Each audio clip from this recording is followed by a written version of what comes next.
রাস্তার বেহাল অবস্থার বিষয়ে ক্ষোভ উগরে দিলেন শান্তির বাজারের গঞ্জিটিলা ৬ নম্বর ওয়ার্ডের মানুষ।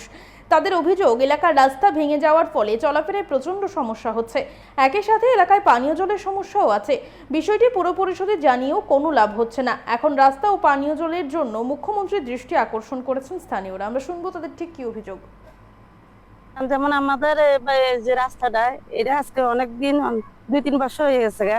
খুবই অবস্থা খারাপ, কোনো গাড়ি ঢুকে না। এরপরে হয়তো কোনো একটা রুগী হাসপাতাল নিয়ে হ্যাঁ গাড়ি ঢুকে না, খুবই অসুবিধা আজকে ২-৩ বছর। কোন জায়গা? এটা শান্তিবাজার গঞ্জিটিলা ৬ নম্বর ওয়ার্ড। এ তিন তিন বোন হয়েছে ৩ বছর, তো ২-৩ বছর হইতেছে না। তারা তো ঠিক আছে, তারা জানে, কিন্তু এটা তো আপনার পাহাড়ের ভাঙ্গা যাওয়া নেই, এই কারণে রাস্তাটা নষ্ট হয়ে গেছিল গাড়ি। তারপর তারাও জানাইছি, এরপরে পৌরসভা তারাও জানানো হয়েছে।